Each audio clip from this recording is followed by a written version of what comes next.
오늘은 10번째 시간, 세대주의 10번째 시간, 교회에 대해서 함께 살펴보도록 하겠습니다. 그리고 이제 율법과 은혜에 대해서, 율법과 은혜에 대한 이제 차이점을 함께 이 시간에 살펴보도록 하겠습니다. 조금 예정된 시간보다 조금 이제 오버될 수는 있을 것 같은데요. 지금 이제 은혜 경륜에 대해서 이제 지난 시간에 이제 살펴보았고요.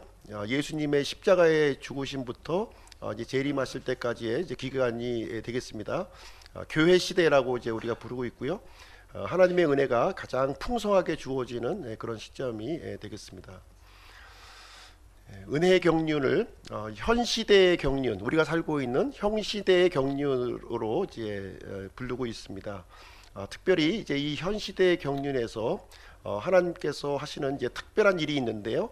바로 이제 교회를 세우는 일이 되겠습니다. 교회. 이전까지는 인류를 유대인과 이방인 두 그룹으로 나누었죠. 이제 이 은혜의 경륜 요 시대부터는 이제 인류를 세 그룹으로 나누게 됩니다. 세 그룹. 유대인, 그리고 이방인, 그리고 이제 하나님의 교회, 이렇게 해서 세 그룹으로 나누어지게 됩니다. 그래서 이 특별한 이 교회는 하나님께서 새롭게 생성하신 특별한 이 세대로 보시면 되겠습니다. 이 교회가 이제 시작하기 전에 주 예수님께서 이 교회의 설립에 대해서 미리 이제 말씀해 주셨습니다. 마태복음 16장 18절에 이제 언급이 되어 있는데요. 또 내가 네게 이르노니 너는 베드로라, 이 반석 위에 내가 내 교회를 세우리니 지옥의 문들이 그것을 이기지 못하리라, 이렇게 말씀하시면서 이제 미래형으로 이렇게 언급하셨죠. 그래서 이제 예수님께서 이 말씀을 하시기 전에는 교회가 없었던 거예요. 예수님이 지금 이제 있었던 당시에도 교회가 없었고요. 그러니까 미래에 이제 미래 언젠가 교회를 세우실 것을 말씀해 주셨는데, 어떻게 세우냐면 이 반석 위에 내 교회를 세우시겠다, 이렇게 말씀을 해 주셨습니다. 이 반석이 이제 무엇이냐 하는 것이 이제 좀 여러 견해가 있는데요. 두 가지 견해로 이제 나눠 볼 수가 있습니다. 이 반석은 이제 이 앞전에 이제 베드로가 예수님에 대해서 이제 믿음 고백하는 장면이 있어요. 주는 그리스도시요 하나님의 아들이십니다 하는 이 믿음의 고백을 이제 반석이라고 보는 견해가 있고요. 또 하나의 견해는 이제 이 반석이 예수 그리스도로 이제 보는 견해가 있습니다. 이제 어떤 견해로 보든지 뭐 큰 문제는 없을 것 같아요. 여기 위에 내 교회, 예수님의 교회를 이제 세우시겠다, 이렇게 말씀하셨고, 지옥의 문들이 그것을 이기지 못하리라, 이렇게 말씀을 해 주셨습니다. 그래서 예수 그리스도는 위대한 건축가시고요. 이 반석 위에 건물이 이제 세워지게 됩니다. 이 세워지는 이 건물은 물리적인 건물이 아니라 영적인 건물이에요. 영적인 건물. 물리적으로 지금 이제 요즘 얘기하는 성전 건축 뭐 이런 걸 얘기하는 것이 아니고 이 영적인 건물을 이제 의미하고 있습니다. 구원받은 신자들로 구성되어 있는 이 영적인 건물, 그러니까 이 교회는 구원받은 이 지체들로 이렇게 구성이 되는 것입니다. 예수 그리스도께서 이 교회를 지키시고요, 누구도 파괴하지 못하도록 이렇게 지켜주신다, 이렇게 약속을 주셨습니다. 이 영적인 건축물, 이 교회인데요, 예수 그리스도의 소유예요. 어떤 개인의 소유가 아니라 예수 그리스도의 소유, 예수님의 내 교회로 이제 언급이 되고 있습니다. 특별한 건물이에요. 특별한 건물. 생명이 없는 돌, 철근, 시멘트, 나무로 이제 만들어진 건물이 아니라 살아있는 돌들로 이렇게 지어졌습니다. 베드로전서 2장 5절 말씀해 보시면, 너희도 살아있는 돌들로서 영적 집으로 건축되고 예수 그리스도를 통해 하나님께서 받으실 만한 영적 희생물을 드리는 거룩한 제사장이 되었도다, 이렇게 언급해 주고 있습니다. 살아있는 돌인데요, 살아있는 돌은 영어로 얘기하면 이제 라이브리 스톤입니다. 라이브리 스톤, 살아있는 돌. 그리고 산돌, 산돌은 리빙스톤에서 예수님을 이제 언급해 주고 있습니다. 그래서 이제 영적인 건축물은 예수님을 구원자로 영접한 사람들로 건축이 되는 아주 이제 특별한 건물, 특별한 건물로 이해하시면 되겠습니다. 이 교회를 이제 그리스도의 몸으로 이제 표현하고 주고 있는데요. 예수 그리스도의 몸으로 이제 표현하고 주고 있습니다. 교회는 예수 그리스도의 몸이요. 그리고 예수 그리스도는 교회의 머리가 되어 있습니다. 같은 말이죠. 같은 말을 이제 바꿔서 얘기한 겁니다. 교회는 예수 그리스도의 몸이고 예수 그리스도는 교회의 머리시다 이렇게 얘기해 주고 있습니다. 에베소서 1장 22절 23절 같이 한번 읽어볼게요. 시작. 또 모든 것을 그분의 발 아래 두시며 그분을 모든 것 위에 머리가 되게 하사 교회를 위해 주셨느니라. 교회는 그분의 몸이니 곧 모든 것 안에서 모든 것을 충만하게 하시는 분의 충만이시니라. 그래서 교회는 그분의 몸이다 이렇게 언급이 되어져 있습니다.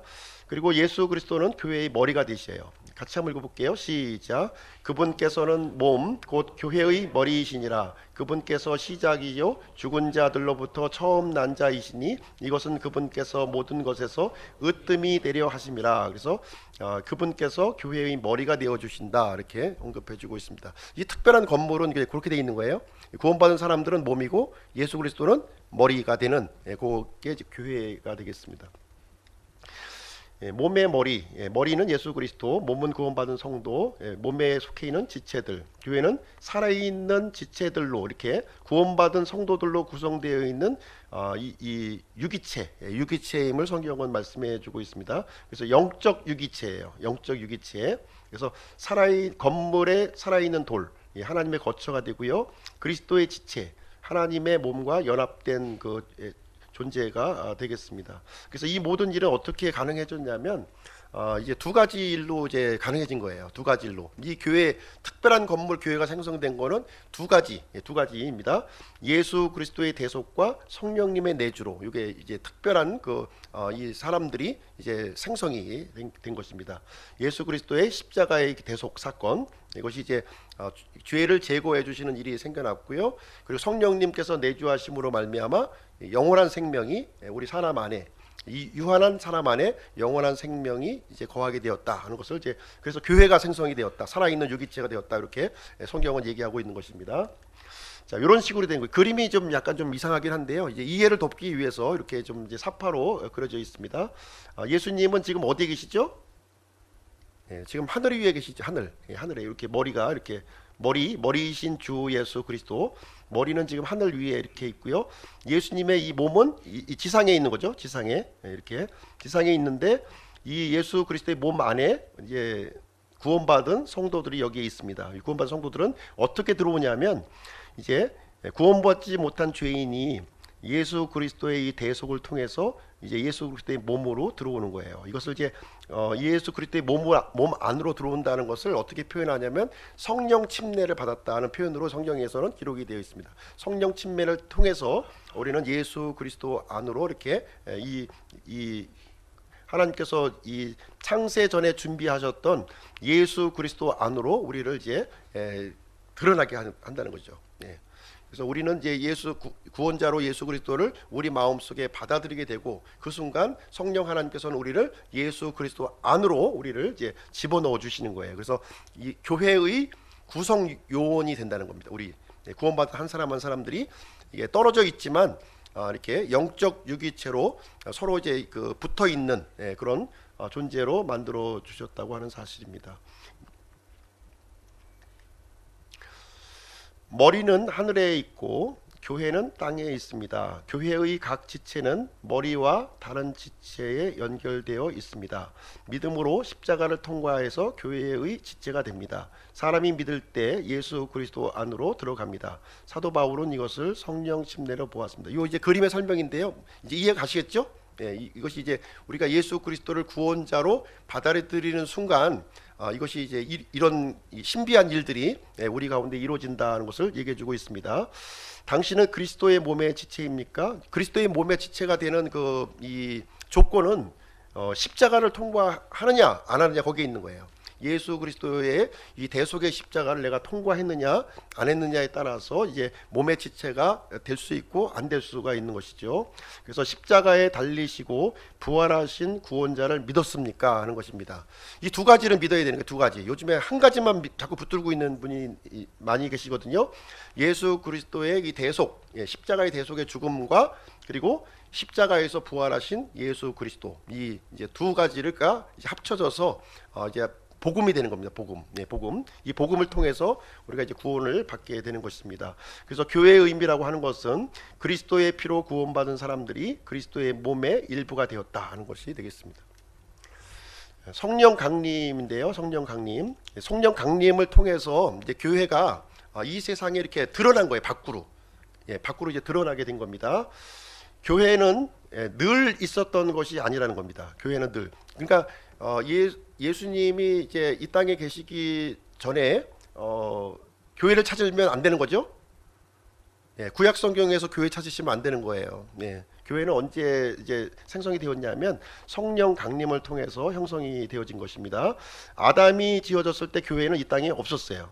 노아의 달에도 없었습니다. 아브라함, 다윗, 이사야 등도 교회의 지체가 아니라는 거예요. 예. 침례 요한이 활동하던 때에도 마찬가지로 교회는 없었어요. 교회가 없었습니다. 이 땅에. 예. 예수님이 지상에 계실 때에도 교회가 없었어요. 예. 미래형으로 말씀하셨잖아요. 마태복음 16장에 보시면 미래의 일로 기록하고 있습니다. 그럼 언제 생겼냐? 교회는 예수님께서 죽으시고 부활하신 다음에 비로소 이제 태동하게 되었고요. 십자가에서 죽으시기 전날 밤 제자들에게 성령님을 보내신다는 약속의 말씀이 있었습니다.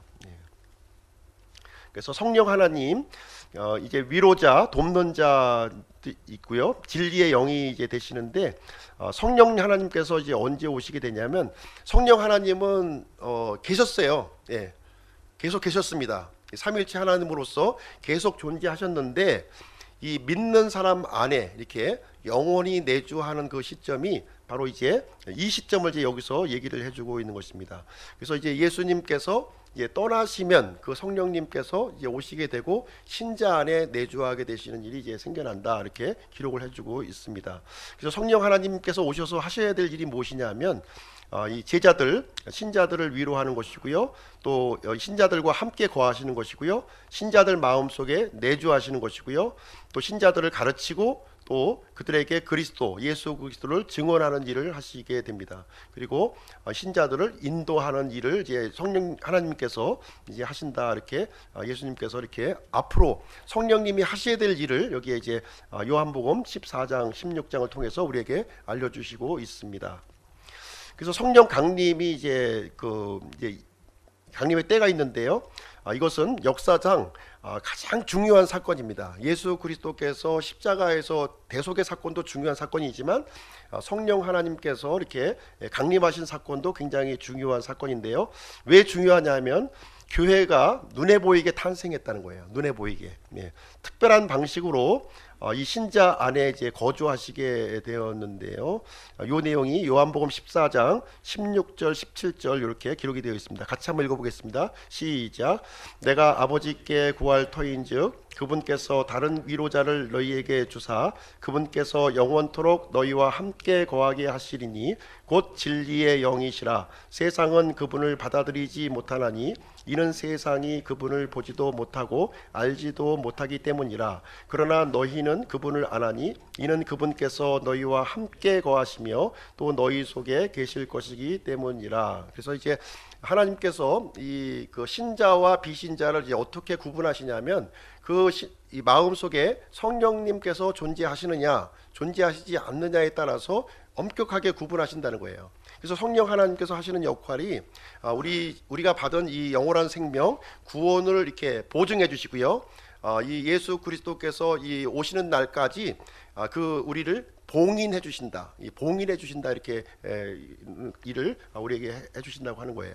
그래서 우리 구원받은 사람들의 마음 속에 우리가 분명하게 인식해야 될 것이 뭐냐면 성령님께서 내 마음 속에 내주하시느냐 내주하지 않느냐 하는 것들을 이게 잘 분별해서 우리가 살펴볼 필요가 있다고 하는 거예요. 그래서 예수 그리스도의 영이 없는 사람은 버려진 사람이에요. 버려진 사람이고 예수 그리스도의 영이 우리 마음 속에 있는 사람은 이제 영원한 생명을 소유한 사람이요 이제 교회의 이 멤버로 이제 구성된 사람이다 이렇게 말씀을 해주고 있는 것이 되겠습니다.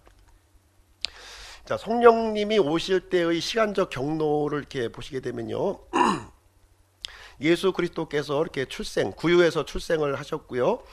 약 34년 동안의 공생의 사역을 이렇게 하셨습니다. 그리고 십자가에서 죽으셨고요. 이 3일 만에 이제 부활하셨죠. 부활하셨고 그 다음에 40일 동안 이 땅에 이제 거주하셨습니다. 자신의 부활하신 몸을 그 당시 믿는 사람들에게 다 보여주셨어요. 자신이 죽은 자 가운데서 부활하셨다고 하는 명백한 사실을 이렇게 증거해 주셨습니다. 그리고 이제 하늘로 올라가셨고요.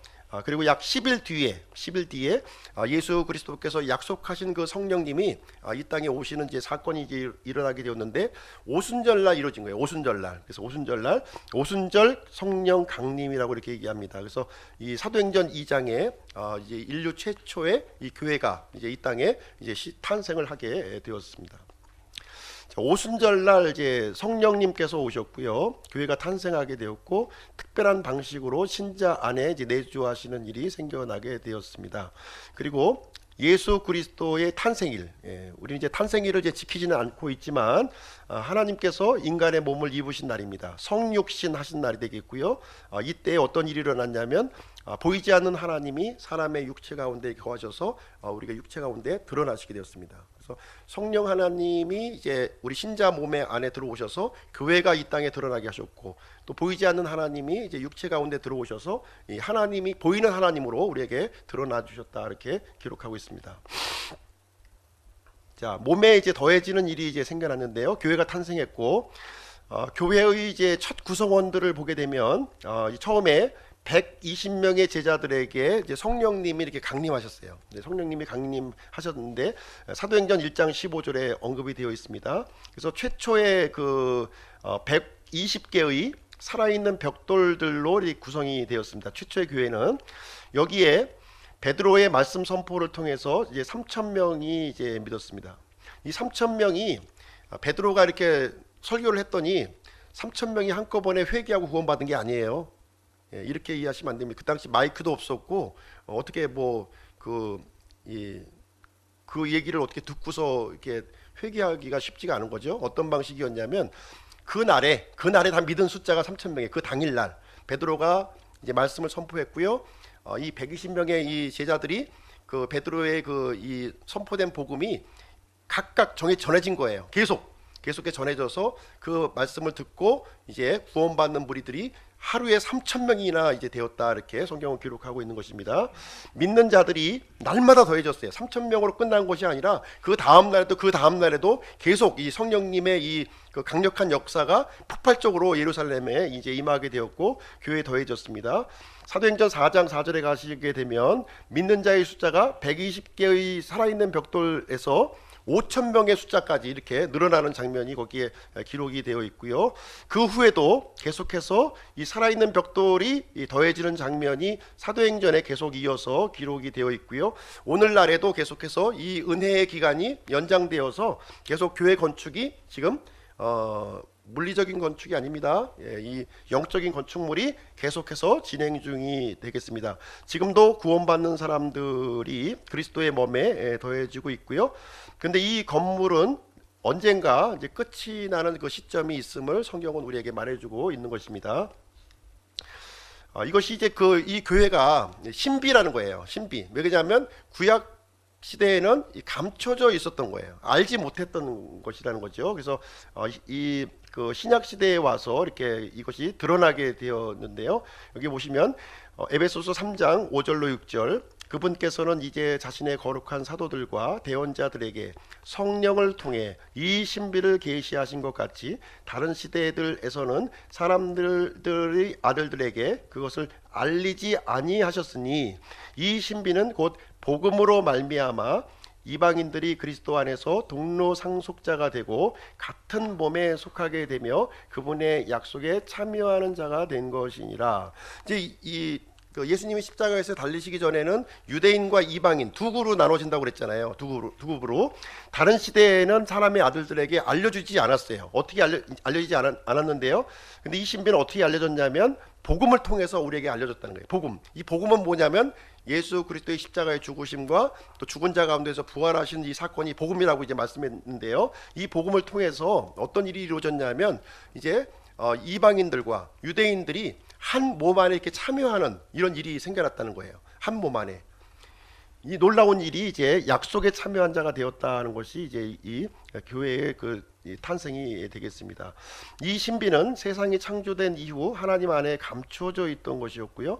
아담도 알지 못했고 아브라함과 다윗도 몰랐고 침례 요한도 몰랐는데 이 바울 때에 와서야 비로소 이 신비가 바울에게 계시가 되어서 이제 이 에베소서와 이제 갈라디아서 이런 그 신약 서신서 통해서 우리에게 알려지게 되었습니다. 그래서 이 신비, 이 놀라운 신비는 이제 알려졌기 때문에 더 이상 미스테리가 아닌 거죠. 이제 이 신비에 대해서 사람들이 이제 구체적으로 알기를 원한다는 거예요. 이 알기를. 그래서 이 하나님의 이 놀라운 계획이 어떻게 이렇게 펼쳐져 나가고 있는지 이 사실을 우리가 이제 성도들이 알기를 원한다 이렇게 얘기를 하고 있습니다. 이 신비는 무엇입니까? 구원받은 유대인과 구원받은 이방인이 함께 연합하여 한 몸에 속하게 된다는 거예요. 당시 이거는 센세이션한 거예요. 센세이션. 이 유대인과 이방인이 함께 한다는 거는 말도 안 되는 겁니다. 유대인은 이제 하나님의 선택된 그런 백성이었고요. 이방인들은 지옥의 땔감으로 존재하는 하나님의 약속하고는 전혀 관계없는 그런 사람들이었어요. 그런데 이 복음을 통해서 이 구원받은 유대인과 구원받은 이방인들이 한 몸으로 연합되는 이 놀라운 일이 이제 생겨났다는 것을 기록하고 있는 것입니다. 그래서 하나님은 이 땅에서 하나의 몸을 이제 갖고 계시게 되는데요. 바로 이것이 교회다 이렇게 우리에게 설명을 해주고 있는 것입니다. 그래서 이방인 성도들 안에 계신 그리스도 곧 영광의 소망이라고 지금 이제 언급이 되어 있습니다. 그래서 예수 그리스도는 이제 교회 안에 이제 살아 계시고 있는 거죠. 지금 이제 승천하셔서 하나님 보좌 우편에 있지만 지금 하나의 몸, 이 땅에 갖고 있는 이 하나의 몸, 교회에 지금 이제 살아 계시다 이렇게 말씀하고 있습니다. 즉 매우 특별한 방식으로 믿는 사람들의 마음 속에 거하시고 있다는 겁니다. 그래서 교회는 이 현 시대에 있어서 이 하나님의 집이라는 거예요. 하나님이 거처하는 이 집으로서 지금 이제 특별히 구별된 그 모습을 우리에게 알려주고 있습니다. 구약 시대에는 이제 교회가 없었어요. 교회 찾으시면 안 돼요. 교회를 자꾸 이제 구약 시대에서 찾으시는 분들이 있는데 전혀 이제 없었습니다. 그리고 이스라엘과 교회는 전혀 다른 거예요. 다른 구별된 겁니다. 구약의 성도들, 이 대언자죠. 이사야라든가 다니엘과 같은 이 대언자는 예수 그리스도의 이 오심에 대해서 이렇게 바라보았어요. 두 개의 산봉오리를 보고 있는데요. 이 그리스도의 초림과 재림이라고 하는 두 개의 산봉오리가 있고 이 사이에 이 보이지 않는 계곡이 이렇게 있습니다. 약 2000년의 기간이에요. 예수님의 죽으심과 예수님의 이 재림, 영광스러운 재림 사이에는 2000년의 이제 기간이 있는데 구약의 대언자들이 이제 성경 기록을 통해서 바라보았을 때는 보이지가 않았어요. 이 봉오리 두 개만 보였던 거예요. 봉오리 두 개만. 이 사이에 있었던 이 계곡 속에 있었던 교회 시대, 이 신비 속에 감춰져 있었기 때문에 볼 수가 없었습니다. 그래서 구약에서는 교회를 이제 찾을 수가 없는 것이었고 이제 사도행전 2장에서 이제 오순절날 성령님이 강림하심을 통해서 이제 하나님의 신비가 이 세상에 이제 드러나게 되었음을 얘기를 해주고 있습니다. 그래서 이 중간 계곡, 이 교회 시대에 해당되는 계곡이 바로 이제 교회 시대 혹은 은혜의 경륜, 성령님의 시대다 이렇게 우리는 이렇게 부르고 있는 것입니다. 특별한 시대로 이렇게 부르시고 하나님의 특별한 이 다스림 속에 이제 놓여져 있는 우리가 되겠습니다. 하나님의 성전은 어디에 있는가? 이제 모세 시대에는 이제 성막에 있었죠. 이제 모세 시대에는 하나님의 성막에 이제 하나님의 임재가 이제 그 안에 이제 있으셨어요. 네, 그리고 솔로몬 시대에 와서는 이제 성전에서 하나님의 임재가 있었고요. 예수님께서 사람의 몸을 입고 이 땅에 오셨을 때는 예수님의 몸 자체가 성전이셨어요. 그죠? 예수님의 몸이 성전이셨고 예수님의 몸 안에 이제 하나님이 이제 내주하게 되셔서 성전이셨습니다. 요한복음 14장 7절에 보시면 너희가 나를 알았더라면 내 아버지도 알았으리라. 이제부터는 너희가 그분을 알며 또 보았느니라. 이렇게 해서 예수님을 아는 것이 하나님을 아는 것이고요. 예수님을 보는 것이 하나님을 이제 보는 것이 되었습니다. 그래서 예수님을 우리 은혜 시대, 이 교회 시대에서는 유일한 이 표준, 유일한 예수님을 이제 하나님을 대표하는 이제 유일한 기준으로 이렇게 표준으로 삼아 주셨다는 것입니다. 그래서 하나님은 예수 그리스도의 인격 안에서 자신을 이렇게 부족함이 없이 이제 완벽하게 이렇게 드러내어 주셨고요. 이 예수 그리스도의 몸이 이제 성전이셨음을 이제 요한복음에서 우리에게 이제 가르쳐 주고 있는 내용이 되겠습니다. 그러면 오늘날에 이제 하나님의 성전은 어디에 있는가? 성막은 사라졌고요, 성전도 사라졌고요, 예수님도 더 이상 이 땅에 계시지 않습니다. 그러면 어디에서 하나님의 임재와 영광 거주하시는 곳을 발견할 수 있느냐? 이것은 고린도전서 3장 16절에 이제 언급되어 있는데요. 이 교회가 이제 하나님의 성전이 된다는 거예요. 하나님의 임재와 하나님의 영광을 드러낼 수 있는 이 성전으로서의 역할을 이 교회에게 맡겨주셨다는 것입니다. 이 교회의 멤버로 불러주신 우리 신약 성도들은 대단히 중요한 그 임무를 맡고 있는 거죠. 어떤 임무를 맡고 있나요? 하나님의 임재와 하나님의 영광을 이 세상에 드러낼 수 있는 아주 그 영광스러운 존재로 우리를 불러주셨다고 하는 사실이에요. 그런 복된 사명을 우리가 안고 있는 것이고요. 이 땅에서 그 역할을 잘 감당해야 되는데 지금 이제 요즘에 보다시피 좀 많이 좀 이제 부패하고 왜곡된 모습을 우리는 이제 보고 있습니다. 모든 믿는 자들 안에 하나님께서 거주하신다면 무슨 의미입니까? 각 성도 안에 하나님께서 살아계신다고 하는 의미예요. 우리 안에 구원받은 성도 안에는 하나님께서 살아계신다고 하는 말입니다. 그래서 고린도전서 6장 19절 같이 한번 읽어보겠습니다. 시작. 도대체 무슨 말이냐? 너희 몸이 너희가 하나님께로부터 받은 바 너희 안에 계신 성령님의 전인 줄을 너희가 알지 못하느냐? 너희는 너희 자신의 것이 아니다. 이렇게 기록하고 있습니다. 그래서 우리 구원받은 사람의 몸은 내 것이 아니라는 거예요. 내 것. 값을 지불해서 구입했기 때문에 이제 누구의 거예요? 하나님의 것, 예수 그리스도의 것이 이제 된다는 것입니다. 그래서 그리고 하나님의 영이 우리 안에 거하기 때문에 우리가 성령님의 전이다 이렇게 언급하고 있어서 이 세상과 분리된 삶을 우리가 살아야 될 이유를 여기서 알려주고 있는 거예요. 당신은 믿는 자이십니까? 하나님께서 당신 안에 사신다는 것을 믿나요? 오늘 아침에 눈을 뜰 때 하나님이 나와 함께 계시고 나를 지켜주신다는 사실 믿으십니까? 구원받은 사람이라면 그걸 인식해야 된다는 거예요. 나와 함께 하시고 나의 생각을 공유하시고 나의 삶을 공유하시고 나를 인도하시는 분이라고 하는 사실을 우리가 이제 알아야 된다고 하는 사실입니다. 그래서 이것은 우리의 삶에 있어서 중요한 의미를 갖는 거예요. 이 하나님께서, 이 영원한 하나님께서 이 무가치하고 이 유한한 사람 안에 우리가 함께 거셔서 이 영원함의 이 길로 인도하시는 그 일은 이거는 굉장히 중요한 의미를 우리에게 가져가고 있는다고 하는 것입니다.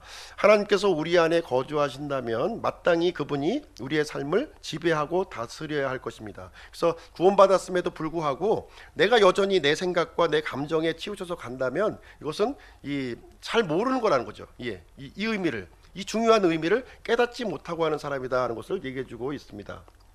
교회는 어떠한 곳입니까?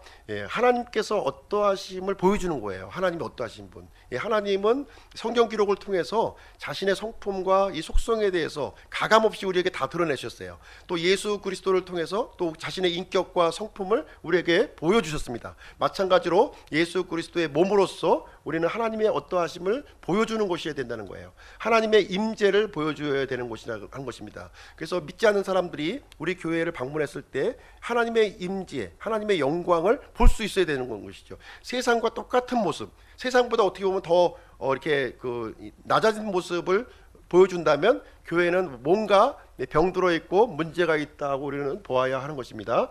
사람들이 지상에 있는 교회를 보고 살아계신 하나님과 구원자가 계심을 알 수 있도록 해야 되는 것이고요.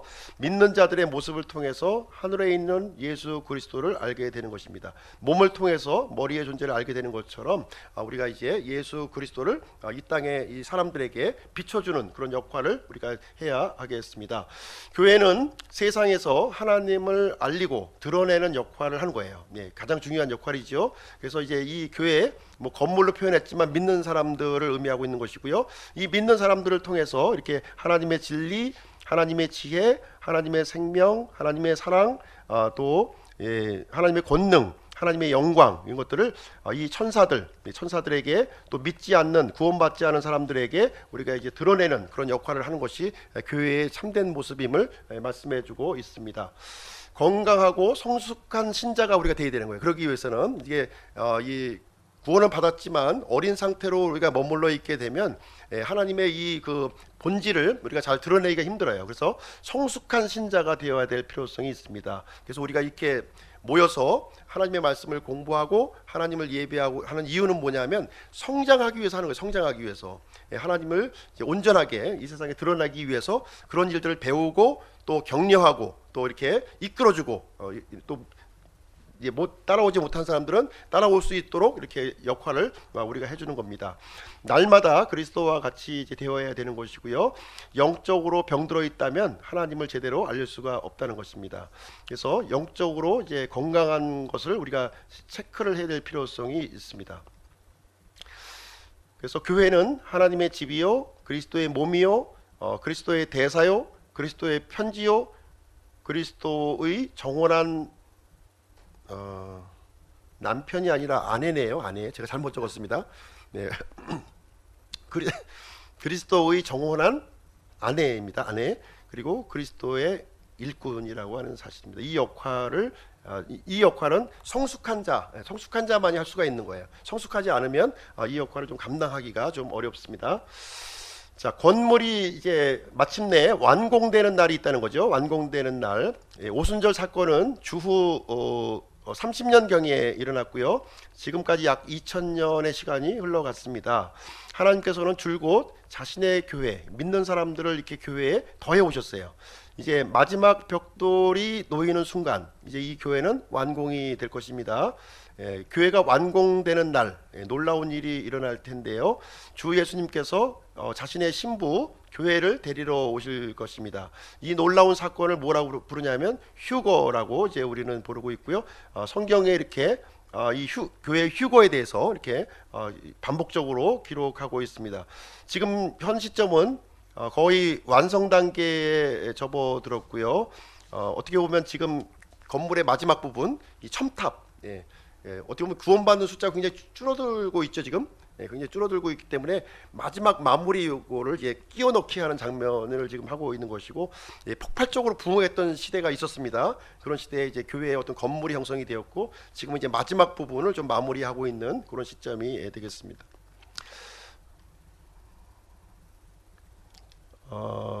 당신은 믿는 사람인가요? 이렇게 듣고요.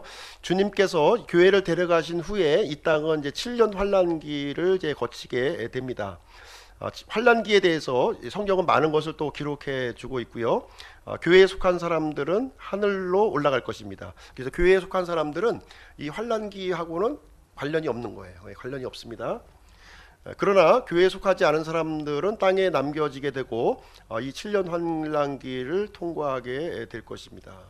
그래서 우리가 예수 그리스도가 오기 전에 예수 그리스도 안으로 이렇게 들어가는 결정을 하는 것은 대단히 중요한 일이고요. 들어가는 것으로 또 만족해서는 안 되고 또 성숙한 자가 되어서 나중에 이제 보상의 열매까지 우리가 획득하는 그런 사람들이 이제 되어야 되겠습니다. 그러면 이제 율법과 은혜에 대해서 좀 잠깐 정리하는 시간을 갖도록 하겠습니다. 요한복음 1장 17절 같이 한번 읽어볼게요. 시작. 이는 율법은 모세를 통해 주셨으되 은혜와 진리는 예수 그리스도를 통해 왔기 때문이라.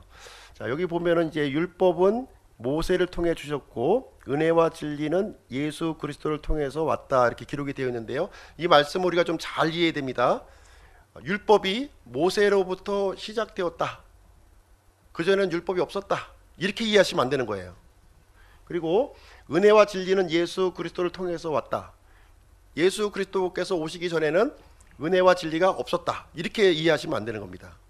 그래서 이 율법은 모세를 통해서 이전부터 있었지만 특별히 모세를 통해서 성문율법을 우리에게 주셨기 때문에 모세를 통한 요 시대, 이 구약 시대에는 율법이 특징지어지는 시대라는 거예요. 율법이 특징지어지는 시대, 특별히 특징지어지는 시대입니다. 그리고 은혜와 진리도 예수 그리스도가 오시기 전에도 있었어요. 있었지만 예수 그리스도가 오신 이후부터는 은혜와 진리가 특징 지어진다는 거예요. 그래서 예수 그리스도 이전에는 뭐가 특징이에요? 율법이 특징이다. 예수 그리스도 오신 이후에는 은혜와 진리가 특징 지어진다. 요거를 이제 강조하고 있는 부분이 되겠습니다. 그래서 예수님 하나님께서 아담과 이브에게 선악을 알게 하는 나무에서 나는 것을 먹지 말라. 명령이잖아요. 율법이죠. 율법이 모세 이전에도 있었다는 거예요. 특별히 이제 성경에서 얘기하는 율법은 모세의 율법을 얘기하고 있는 거예요. 시내산에서 이렇게 이스라엘 백성에게 주셨던 모세의 율법을 얘기하고 있는 것입니다. 이 모세의 율법은 구약 시대, 예수님께서 오시기 전까지 그때까지만 유효하다는 거예요. 그때까지만. 예수님 그리스도가 오신 이후에는 무엇이 유효하다? 은혜와 진리가 유효하다. 이 얘기를 여기서 이제 해주고 있는 내용, 이것을 잘 이해를 해야 되겠습니다. 그래서 예수 그리스도 이전에도 은혜와 진리가 있었어요. 존재했습니다. 무엇을 통해서 알 수 있냐면 범죄한 아담에게 가죽옷을 입혀주셨고 또 노아의 방주를 이렇게 짓게 하셨고 각종 하나님의 은혜를 이렇게 베풀어 주신 내용을 우리가 볼 수가 있습니다. 그래서 신의 산부터 갈보리까지 이때는 모세에 의해 주어진 성문율법이 특징 지어지는 시대다. 그래서 율법 경륜이라고 우리가 부르는 겁니다. 그리고 갈보리 십자가부터 교회의 휴거까지 이때는 예수 그리스도의 은혜와 진리가 특징 지어지는 시대다. 그래서 율법과 이 은혜를 짬뽕시키면 안 된다는 거예요. 이걸 정확하게 분리가 되고 있는 것을 구분되고 있는 것을 성경은 우리에게 가르쳐주고 자꾸 이제 짬뽕에서 생각을 하고 있으니까 이게 성경을 봐도 자꾸 이제 헷갈리는 거예요. 헷갈리시면 안 돼요. 구분된 거예요. 하나님께서 나누신 거는 사람들이 합칠 수가 없는 거예요. 또 하나님께서 합친 것은 사람이 나눌 수가 없는 것입니다. 이것은 분명하게 은혜와 율법은 하나님께서 나누셨다. 그러니까 우리도 나누어서 성경을 이렇게 대하는 것이 올바른 해석임을 말해주고 있는 것입니다. 은혜와 율법은 공존할 수가 없는 거예요. 공존해서 생각하시면 안 됩니다. 공존하면 안 돼요. 율법이 필요 없는 건 아니지만 우리가 요거 율법과 은혜는 구분시켜야 된다. 정확하게 구분이 되는데요. 율법은 정죄의 직분이에요. 은혜는 용서의 직분입니다. 율법은 저주를 선포하고요. 은혜는 구속을 선포하고, 율법은 내 원수를 미워하라 이렇게 하고, 은혜는 내 원수를 사랑하고 위에서 기도하라. 율법은 선을 행하라 그러면 살리라 하고요. 은혜는 믿으라 그리하면 살리라. 율법은 검증 체계예요. 죄를 졌냐 안 졌냐, 잘못했냐 허물이 있냐 따지는 겁니다. 검사같이. 그러나 은혜는 호의 체계입니다. 어떻게 하든지 이제 건져주려고 하는 그런 내용이 되겠습니다. 율법은 양들이 목자를 위해 죽었어요. 은혜는 목자가 양들을 위해 죽었습니다. 율법은 최상의 사람이라도 정죄를 합니다. 그리고 은혜는 최악의 죄인이라도 값없이 의롭다고 합니다. 율법은 가늠한 여인에게 돌을 던지라고 얘기합니다. 은혜는 정죄하지 않는다는 거예요. 그래서 우리가 어느 시대에 살고 있냐 하는 것을 우리가 잘 우리 정체성을 파악하고 있어야 돼요. 우리 율법 시대에 살고 있는 것이 아니라 어디에 살고 있어요? 지금 은혜 시대에 지금 살고 있는 겁니다. 은혜 시대. 혼동하시면 이제 안 되는 것입니다. 율법과 은혜에 대한 세 가지 오류가 있습니다. 율법 폐기론자가 있고요. 의식법주의자들이 있고 갈라디아주의가 있어요. 이게 다 잘못된 거예요. 이거는 잘못된 겁니다. 율법 폐기론자는 어떤 거냐면 우리가 이제 예수 그리스도의 은혜로 구원받았으니까 율법은 더 이상 필요 없다. 이렇게 생각하는 사람들이에요. 이건 잘못된 겁니다. 이거는 비성경적인 주장입니다. 그리고 의식법주의자들이 있어요. 그래서 지금 우리가 구원을 받았지만 계속해서 레위기에 기록되어 있는 의식을 우리가 계속 지켜야 된다 이렇게 믿는 사람들이 되겠습니다. 그래서 지금 이 시대에도 삼겹살 안 먹어요. 그런 분들은 삼겹살도 안 먹고 또 여러 가지 율법의 의식을 또 지키고요. 만약에 율법을 지키는 것이 구원과 또 직결된다 또 이렇게 또 연관지어서 극단적으로 주장하는 사람들도 있습니다. 그리고 또 요즘에 이제 그 부분은 이렇게 혼합하는 겁니다. 율법과 은혜를 혼합하는 거예요. 부분적으로는 은혜로 구원을 받고 부분적으로는 율법을 지켜야 된다 이렇게 주장하는 사람들이 있는 것입니다. 그래서 구원은 받았지만 내가 행위로 이렇게 잘 유지를 해야 되고 잘 유지 않으면 구원을 잃어버릴 수 있다 이렇게 또 주장하는 이제 주장까지 지금 이제 나오고 있습니다. 가장 광범위한 그런 주장이 이제 되겠습니다. 그럼 율법이란 무엇이냐? 율법은 의롭고 선한 것이다 이렇게 말하고 있습니다. 율법은 영적인 것이다. 율법은 우리 구원받은 속사람이 즐거워하는 것이다 이렇게 말하고 있고요. 율법은 적법하게 쓰면 선한 것이다. 율법은 행위를 다루고 있는 부분이라는 거예요. 사람의 행위를 외적인 부분을 이제 다루고 있는 부분에서 굉장히 이제 이것은 그런 면에서는 유용성이 있다는 거예요. 유용성이 있다는 것을 얘기해주고 있습니다. 율법의 이제 비유를 우리가 보시게 되면 율법을 이제 야고보서에서는 거울로 비유하고 있어요. 거울. 우리가 이제 얼굴에 무엇이 뭐 지저분한 게 들어있으면 거울이 지저분한 것을 보여주는 것처럼 율법은 그 역할을 하고 있는 거예요. 우리가 이제 이 진리에 비춰봤을 때 잘못되었는지 삐뚤어져 있는지 그것을 이제 율법을 통해서 알려주고 있는 것입니다. 그리고 두 번째는 이제 율법은 멍에와 같은 거예요. 그러니까 소나 이제 나귀에게 멍에를 이렇게 해줘. 멍에를 하는 이유는 뭐냐면 삐뚤어 가지 않고 올바로 가도록 하는 거예요. 율법은 어떤 역할을 해주냐면 우리를 올바른 길로 갈 수 있도록 그 역할을 해주는 것이 율법의 기능이 되겠습니다. 그리고 세 번째 율법은 이 교사의 기능을 가지고 있어요. 옳은 것이냐 그른 것이냐 하는 것을 우리에게 알려주고 있는 거예요. 그리고 율법은 돌판에 새긴 글자예요. 돌판에 새긴 글자. 그래서 다시 말하자면 돌판에 새긴 글자는 생명을 주지 못한다는 거예요. 생명. 단지 그냥 이것은 당신은 유죄야, 잘못된 거야, 이것만 옳고 그름에 대해서만 판시를 해주는 그런 역할을 해주고 있는 것입니다. 그리고 율법은 베일이에요. 베일. 그래서 율법은 이제 표면적인 것을 얘기해주고 있습니다. 그 안에 감춰져 있는 그 율법 안에 감춰져 있는 것을 이제 이 막아주고 있는 그런 역할을 해주고 있다고 하는 사실입니다. 그리고 가장 중요한 것은 뭐냐면 율법은 죽은 옛 남편이라는 거예요. 예수 그리스도께서 이제 이 땅에 오시면서 율법은 죽은 옛 남편이 되었다는 거예요. 죽은 옛 남편. 그래서 두 명의 남편과 사는 것은 간부라는 거죠. 율법이란 남편도 섬기고 은혜라고 하는 남편도 섬기게 되면 이것은 간부다 이렇게 얘기를 해주고 있는 거예요. 그래서 예수 그리스도와 결혼하기 전에 반드시 우리는 옛 남편으로부터 자유로워져야 돼요.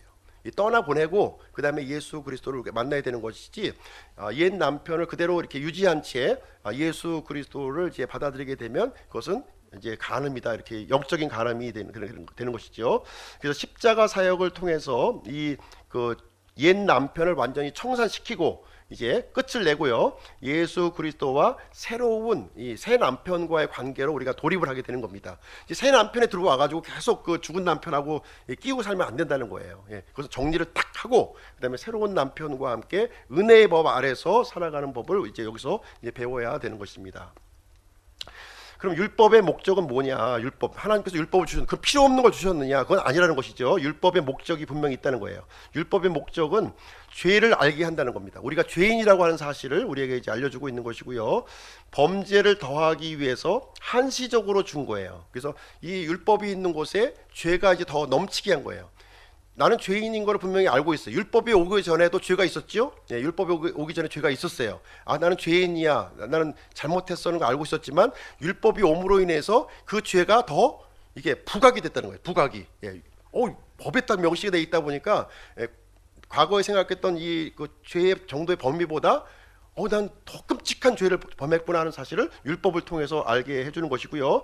그리고 이 율법은 이 영구히 주어진 것이 아니라 한시적으로 주어진다. 한시적으로. 언제까지요?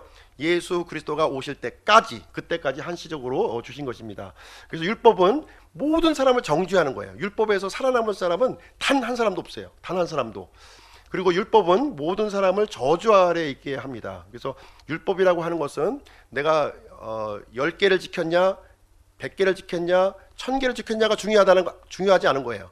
한 가지라도 어겼다면, 율법의 한 조목이라도 어겼다면 성경은 유죄다, 율법은 유죄다 이렇게 판결을 내리고 있는 것입니다. 그래서 율법은 우리를 의롭게 하고 영원한 생명을 얻기 위해서 주신 것이 아니라 사망의 직분이에요. 사망. 너는 죽음이야. 너는 이제 저주받은 자야 하는 것을 보여주는 그 역할만 하는 거예요. 다른 역할은 일치할 수 없다고 하는 사실입니다. 그리고 율법이 하는 중요한 역할은 하나는 뭐냐면은 그것은 이제 진짜 생명을 주고 진짜 은혜를 베풀 수 있는 예수 그리스도를 이렇게 만나게 하고 준비하게 하는 일을 한다는 부분에서 대단히 중요한 거예요. 그래서 구약 성경의 3분의 2에 해당되는 부분이 옛 남편에 대해서 기록이 되어 있어요. 옛 남편이 어떤 내용을 해주냐면, 너는 죄인이야, 너는 저주받은 자야, 하나님 앞에 구제받을 수 없어, 너는 끝났어 하는 것을 계속 3분의 2를 알려주고 있는 거예요. 그것을 충분히 내가 인식하는 사람들은 무엇을 발견하냐면, 율법 안에 감춰져 있는 이제 구원자가 필요하구나, 하나님의 은혜가 필요하구나, 하나님께서 베풀어준 사랑이 필요한 것을 깨닫게 하기 위해서 율법이 계속적으로 억압을 주었다는 거예요. 그래서 그 영원한 생명을 만나는 순간까지만 율법은 유효한 거고, 그 다음에 영원한 생명이 지난 이후에는 예수 그리스도 안에서 누리는 그 놀라운 하나님의 복을 누려가는 것을 우리 하나님은 원하시고 있는 것입니다. 그래서 이 율법은 하나님 앞에서 모든 사람은 유죄이며 하나님의 치유책을 받아들이도록 합니다. 하나님의 치유책이 필요합니다. 내가 무언가 이 율법을 자꾸 지켜서 내가 하나님 앞에 의회로 나가려고 하는 것이 아니라, 나는 죄인이기 때문에 하나님의 이 치유책, 하나님의 은혜가 필요한 존재입니다 하는 것을 납작 엎드리고 날아가는 것 역할을 무슨 역할이 하냐? 율법이 하는 거예요. 율법이. 거기까지만 율법이 이제 유효한 기능을 하고 있는 것입니다. 거기까지만 하면 잘한 거예요. 그걸 발견하기 위해서 우리가 구약 성경도 읽고 율법을 통해서 나를 비춰보기도 하고 또 적용하기도 하고 하는 일을 하게 되는 거예요. 이걸 가지고서 이제 그 생명을 얻게 하는 일은 절대 할 수 없다는 것입니다. 그래서 율법은 한계가 있어요. 한계. 하나님께로 인도할 수 없다는 겁니다.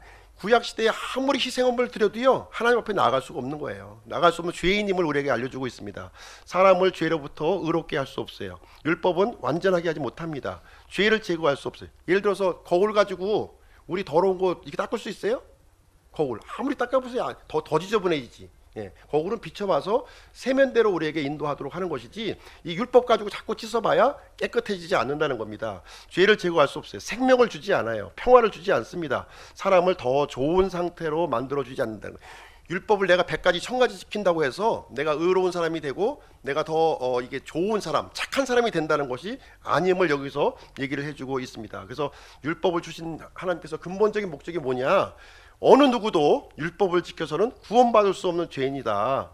이것이 이제 얘기를 해주고 있는 것이고, 하나님의 의도도 율법을 잘 지켜가지고 너가 착한 사람 돼서 이렇게 좀 하나님 앞에 나와라 하는 내용이 절대로 아니라는 거예요.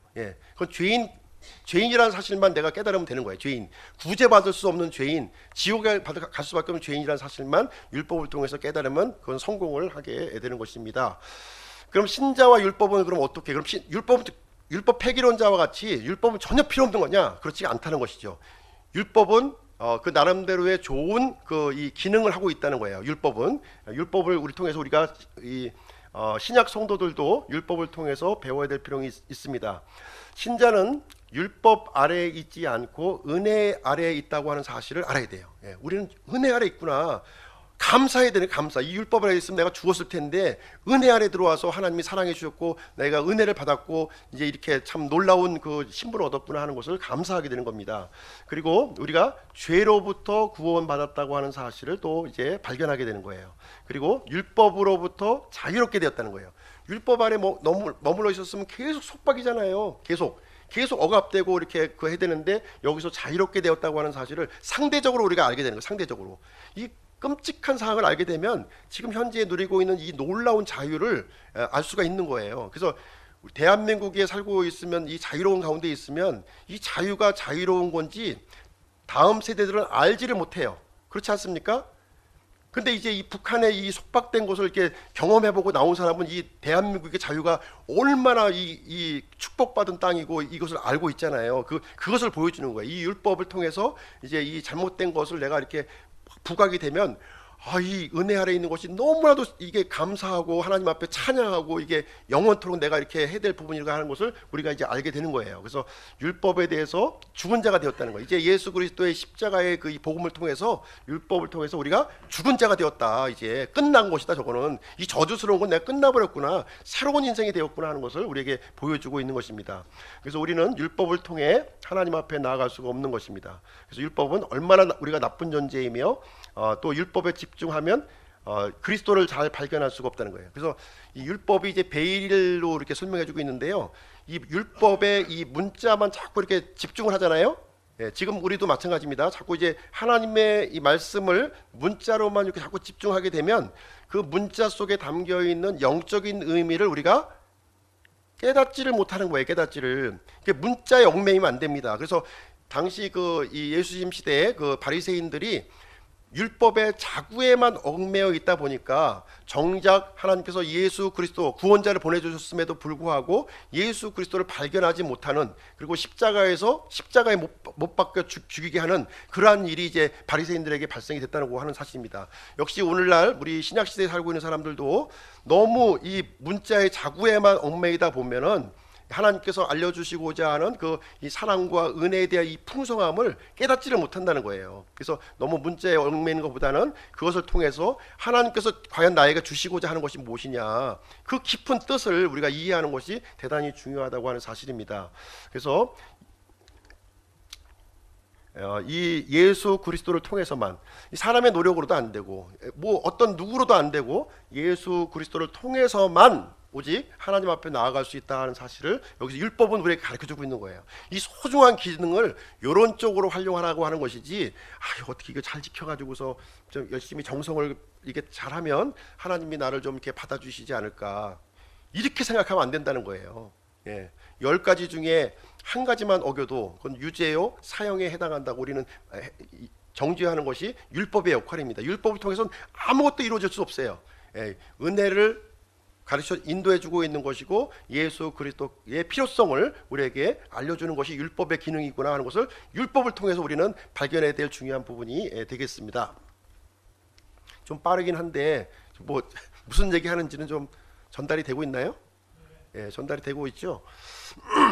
율법은 구원받은 사람을 위한 것이 아니라는 거예요. 예, 구원과 전혀 연관시켜서는 안 됩니다.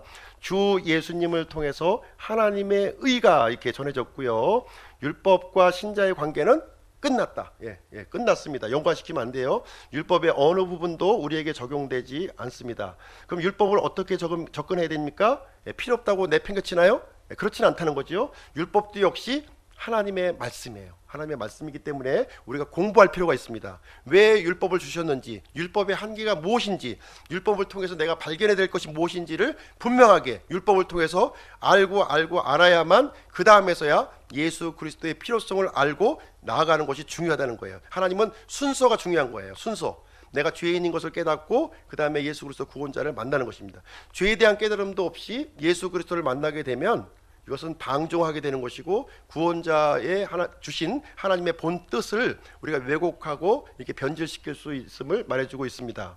그래서 율법은 주님의 마음을 드러내고 있는 거예요. 주님의 마음. 그래서 주님이 얼마나 거룩하신 분이시며 얼마나 순결한 분이시며 얼마나 올바른 분이신가 하는 것을 통해서 이 주님이 좋아하시는 것이 어떤 것인가 하는 것을 율법을 통해서 주님은 저런 분이시구나, 나하고는 클래스가 틀리신 분이구나, 내가 접근할 수 없는 분이시구나, 오직 은혜를 통해서만 내가 하나님 앞에 나아갈 수 있을 뿐이지 나의 어떤 이 죄된 모습 가지고는 절대로 나아갈 수 없는 분이 하나님이시구나 하는 것을 이 율법을 통해서 우리는 발견하게 되는 겁니다. 그래서 율법은 적법하게 사용했을 때 유익이 있는 거예요. 적법하게. 그래서 율법을 주신 하나님의 목적을 잘 이해하고 이것을 접근을 해야 되는 것입니다.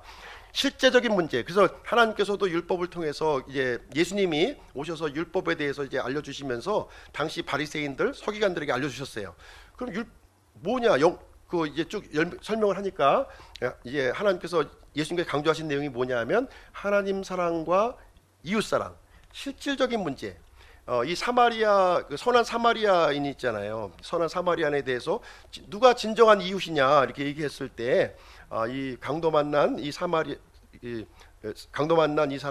이렇게 보살펴주고 낫게 해주고 이런 사람이 진짜 이웃이다 하는 실질적인 문제를 우리에게 알려주고 있는 거예요. 그래서 율법 안식을 지켰어 안 지켰어 뭐 이거 얘기하는 게 아니에요. 이게 이 뜻이 아니라는 겁니다. 하나님께서 원래 주신 의도는 그 의도가 아니었다는 것을 예수님은 자꾸 설명을 해줘도 이해를 하지 못하는 거예요. 왜 그러냐면 문자에만 얽매여 있다 보니까 하나님께서 진정으로 주시고자 하는 그 의도를 우리가 발견하지 못하는, 그 현 시대에도 역시 은혜와 율법을 짬뽕시키면서 자꾸 이제 은혜 안에 율법을 자꾸 이렇게 혼합해서 집어넣으려고 하는 이 갈라디안주의가 온 교회에 지금 이제 만연되고 있는 모습을 우리는 이제 보게 됩니다. 그래서 우리는 하나님께서 이 복음을 주셨다는 거를 엄청난 축복이에요. 이것은 은혜 시대에만 우리에게 부어진 엄청난 축복이고요. 하나님께서 직접 몸을 입고 오셔서 자신의 몸을 희생함으로 말미암아 우리에게 열어준 놀라운 은혜의 선물입니다. 이것을 통해서 우리가 이제 하나님의 복을 누리는 그런 삶을 살기를 우리에게 원하고 있는 것입니다.